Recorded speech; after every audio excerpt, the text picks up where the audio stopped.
ko joxe ci loxo yi mu gën a seddee suñ njaboot ci di ñëw.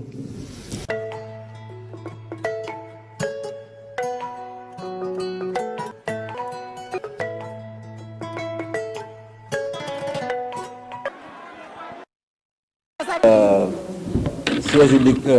bureau salle de conférence Ligue Pro ñu am fi daje ak waa CONEF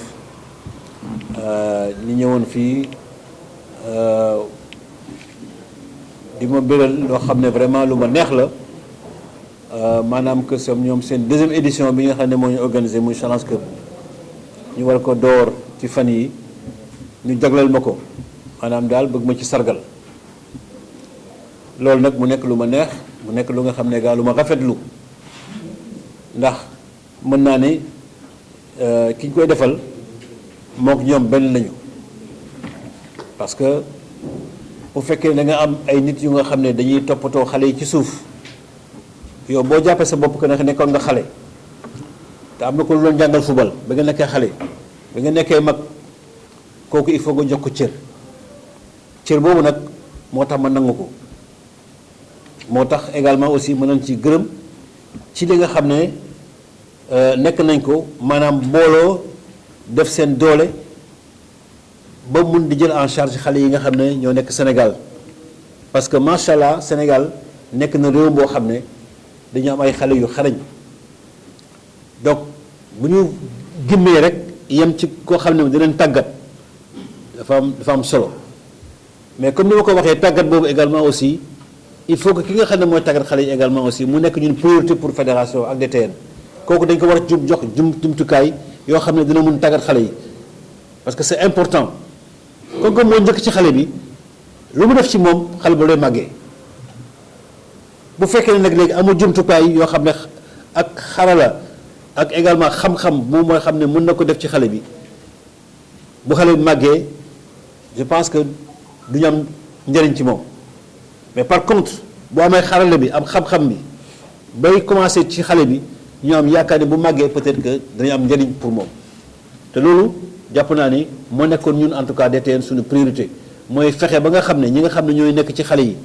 am lijaasa boo xam ne dina leen wane ne que kii mën nañ ko effectivement dénk ay xale parce que am na matukaay bi am na xam-xam bi loolu dafa nekkoon suñu priorité et gëm naa ni tey et que je pense que ni ngeen ko gisee également aussi ñu ngi ci liggéey lu bëree bëri je pense que licence D tey boo wàññee tey mën nga ni jàpp ne que tey pratiquement on en a formé presque plus de 1500 2000 yoo xam ne ay licence D yoo xam ne ñu ngi liggéey ci xale yi mais loolu nag duñ ko arrêté parce que dañ ko war a continuer waaw moo tax man ba ñu may wax affaire licence A boobu man sama xel nekkoon ci loolu moo sama xel mi ngi woon ci ñii d'abord parce que licence A boobu ka muy jël bu defar bu baaxul du ko amal njëriñ waaw loolu moo tax donc man li nga xam ne moo nekkoon sama wareef n'est-ce pas ci nga xam ne mooy formation bi ma def ko mu nekk nag lu nga xam ne CONEF comme ni ma ko waxee jumtukaayu fédération bu baax la comme ni ko nawetaan nekkee comme ni ko corpo nekkee comme ni ko également futsal beach soccer yëpp nekkee parce que yëpp ay pàcc la yu nga xam ne am na importance parce que li tax CONEF am importance encore une fois mooy wàll fi ñuy surfer fi ñuy liggéey dafa nekk wàll bu am importance maanaam ce qu'on appelle initiation ak préfo parce que footballeur moom dafa mel ni comme élève buy jàng rek da ngay dem primaire dem secondaire jóge secondaire dem université kenn gisul ko xale bu jógee fii rek tëb rek ñëw université donc mais boo nekkee primaire également aussi ña lay jàngal instructeurs yooyu jàngale dañ leen formé donc pourquoi ñun xale yi nga xam ne ñoo leen yor également ñoo leen formé donc c'est un devoir c'est une obligation ñu former leen waaw et loolu nag je pense que bu fekkee am na structure bu gérer boobu les 8 ans ba 14 ans ba 15 ans ñooñu il faut que ñu bàyyi leen xel il faut que ñu bàyyi leen bët il faut que ñu toppatoo leen il faut également aussi ñu jox leen seen wàccuwaay bi ngi ci war et c'est important et loolu ñun fédération xam naa de football ak président fédération bi ko jël muy Augustin am na ci kii bu baax a baax parce que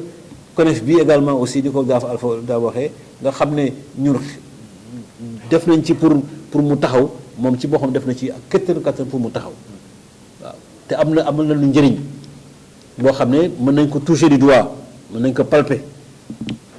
waaw ndax depuis 2 ans am nañu académie fédérale boo xam ne jëlewuñu ko fenn fu lu ci waa CONEF académie boobu moo ñu réglé sunu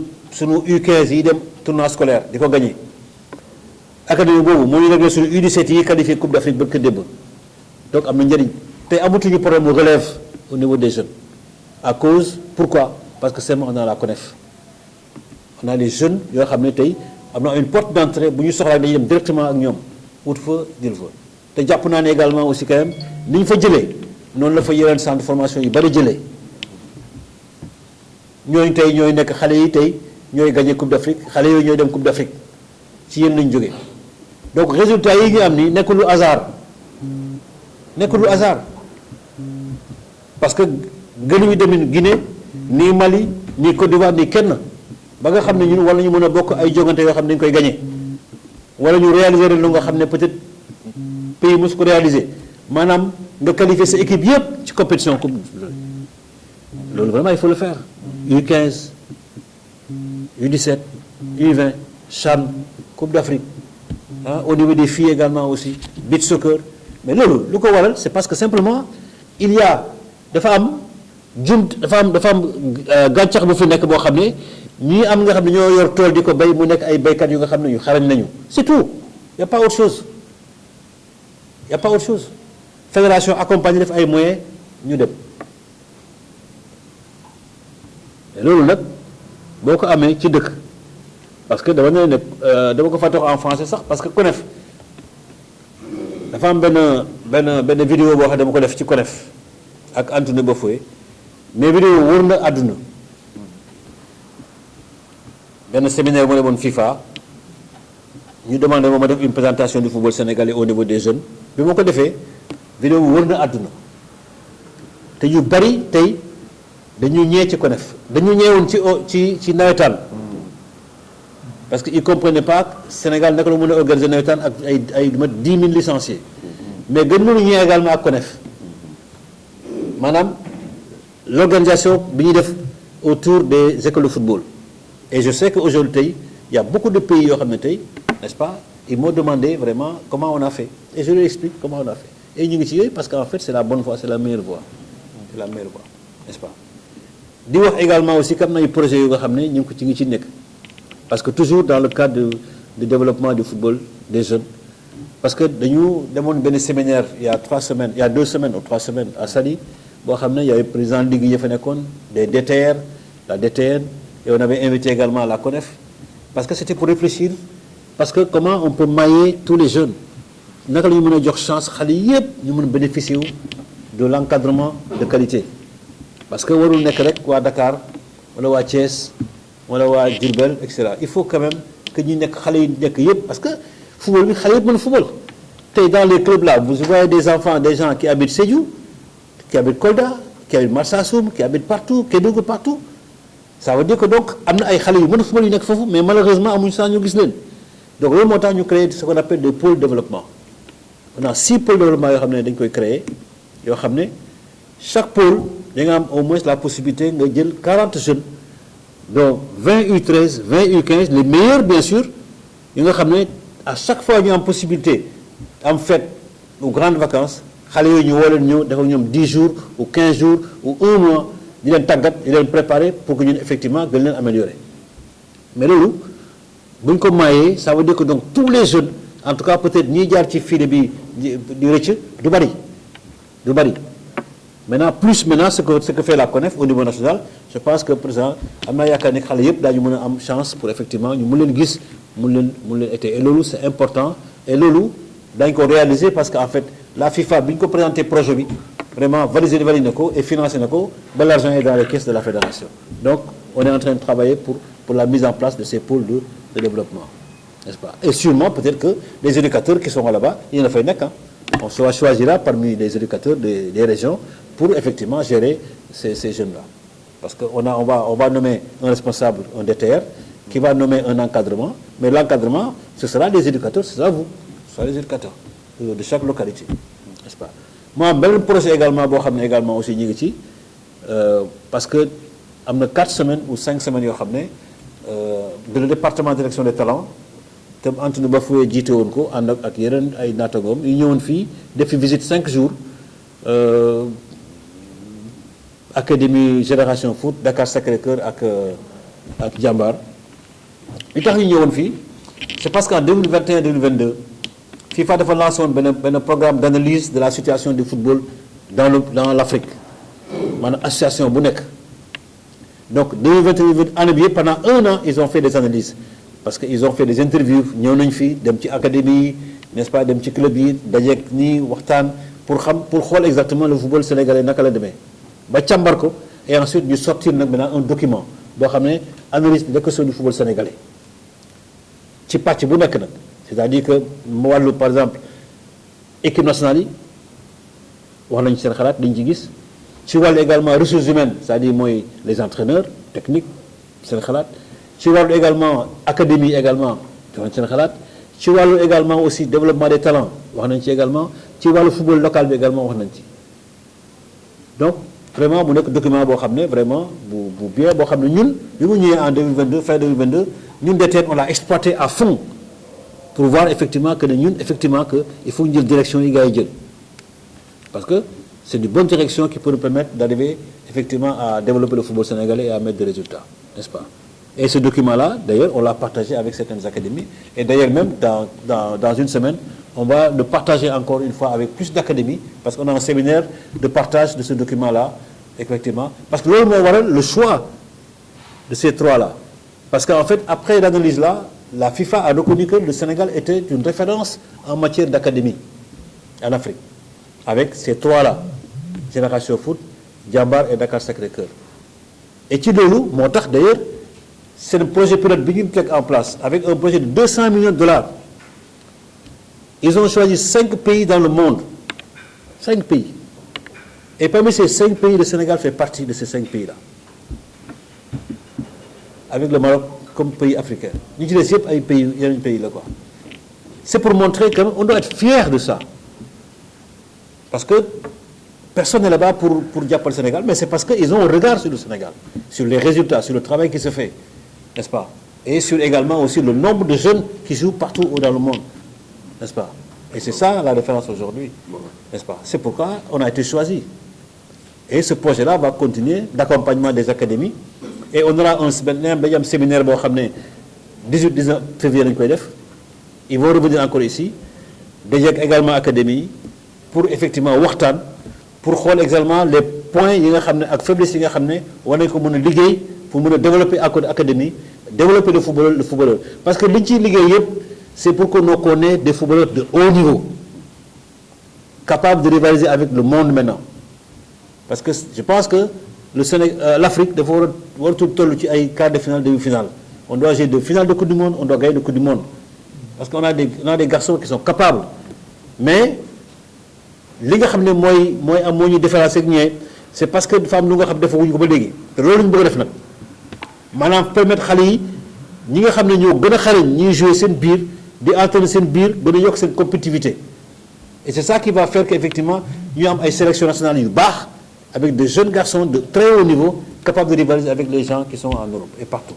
je pense que loolu mooy solo projet bi ah donc mu nekkoon vraiment jotaay bu ma neex vraiment boo xam ne dama ci profité également aussi pour peut-être waxaale un peu vision fédération bi ak ni ñuy liggéeyee parce que c'est ça le plus important et que comme ni ma ko waxee football moom li koy tabax mooy avoir de bons formateurs d'entraîneurs ñoo xam ne mën nañu former entraîneur ñooñu bu ñu xarañee rek amul problème te loolu am nañ ko parce que tànn naa 20 yoo xam ne pendant 2 ans la FIFA les a formés muy des entraîneurs de bons formateurs tey ay entraîneurs également aussi il faut du baax boo amee bon formateur forcément di nga am bons entraîneurs et soo amee bons entraîneurs forcément di nga am bons joueurs et soo amee des joueurs qui sont bons tu auras un football qui sera développé et tu auras de bonnes équipes nationales c'est la voie il n'y a pas d'autre voie que ça avoir de bons formateurs avoir des entraîneurs, avoir de bons joueurs et avoir mis en place des compétitions permettre aux joueurs de progresser. C'est tout. Et c'est ça qui fait un football. Il n'y a pas autre chose. Dans tous les pays du monde, c'est comme ça que les gens font le football. Et je pense que sur cette voie-là, c'est cette voie-là qu'on s'est inscrit depuis presque des années. Et je pense qu'aujourd'hui, quand même, les résultats qu'on a obtenus, ça part de ça. Ça part de ça, pas autre chose.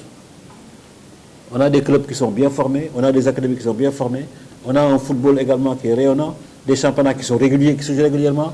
comme peut-être la seule chose, moi, c'est les compétitions au niveau des jeunes, et ça, on fait vraiment beaucoup d'efforts. C'est pas parce qu'on ne veut pas jouer, mais c'est parce que simplement, surtout au niveau des cadets, au niveau des U20, ça joue bien. Ça joue bien. La dernière fois, devant Chikaramu Alpha, on a fait le diagnostic de chaque région. Mais région, au moins, on a 10 U20 engagés pour jouer. Mais par contre, le problème, c'est au niveau des U17. Il faut un problème. Dans une région, un club engagé. Pourquoi? Mais il faut qu'on trouve des solutions. Parce que Khali, vous nous passez cadet, minime, pour dem cadet, mais c'est ça le problème. Fédération a une compétition de faire la carte d'identité pour une licence. Mais Khali, nous avons une carte d'identité. Ils sont retardés, des khar. Moi, le club, il y a une difficulté pour les cadets. Ils ont des cadets, mais ils ne jouer parce que quelqu'un ne peut pas faire licence. Le championnat U17 a un problème.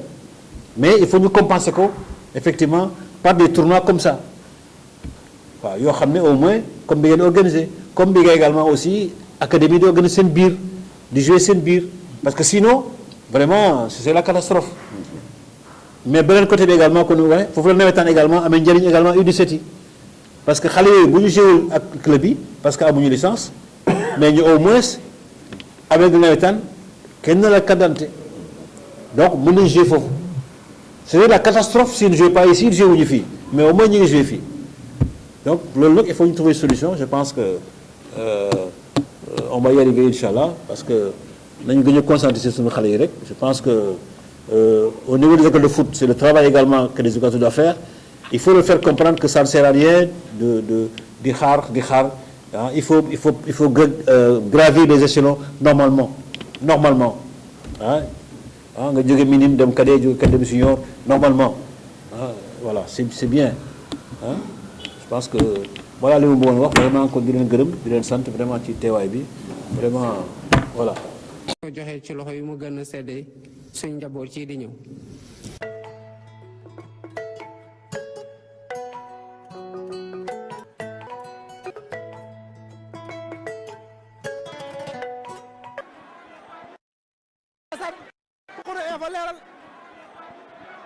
la roi des arènes ay lacrymogène ko nga ci biir stade